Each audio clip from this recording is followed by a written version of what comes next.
Hello, welcome back to the channel. Today we're going to unpack some news that's been circulating and causing a lot of confusion. There's been talk on social media and even in some WhatsApp groups claiming that South Africa's health department is helping foreign nationals with medical treatment at their homes. Now, before we get carried away, let's clear the air properly. Stick with me until the end so you can hear where this information comes from and verify it for yourself. So, here's the situation.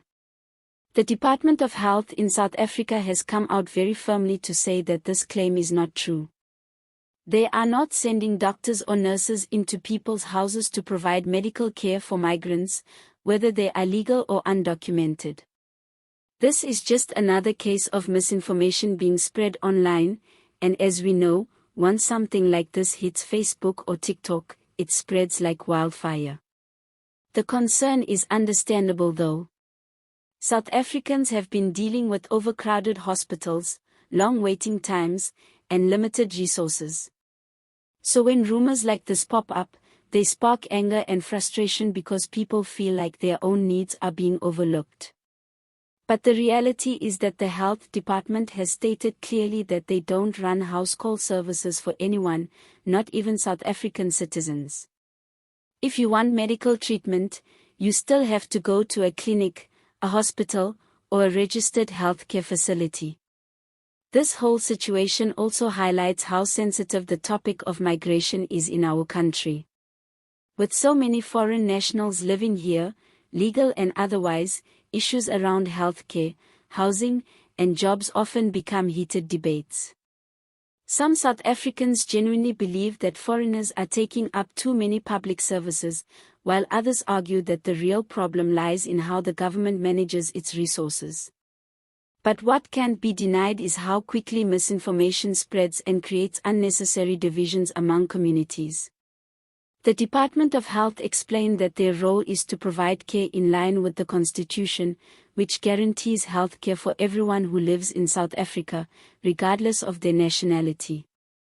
However, that care is provided at public facilities, not at someone's doorstep.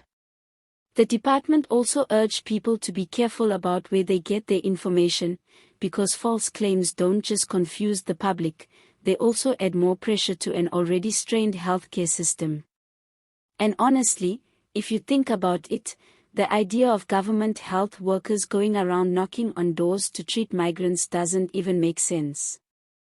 We've all seen the state of the healthcare system. Clinics are understaffed, and hospitals sometimes don't even have enough beds or medicine. Where would they suddenly find the staff and resources to do home visits?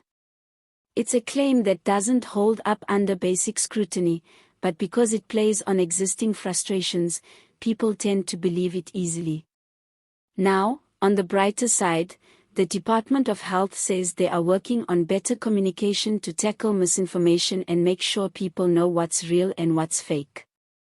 And that's a good step because, at the end of the day, trust in public health services is crucial, especially when we're dealing with issues like pandemics, TB, or HIV treatment.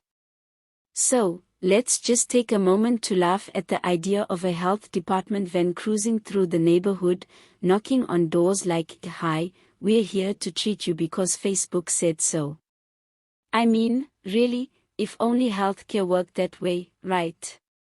Imagine someone showing up at your house with free medicine and a blood pressure check. We'd all sign up tomorrow. But reality doesn't work like that, and that's why it's important to separate fact from fiction. Before I wrap this up, let me remind you to hit that subscribe button and turn on notifications so you don't miss more updates like this. We always bring you news that's been checked and verified so you don't get caught up in the rumors. All images used in this video are for illustration purposes only. Sources of the news: News 24, Times Live, Department of Health official statements.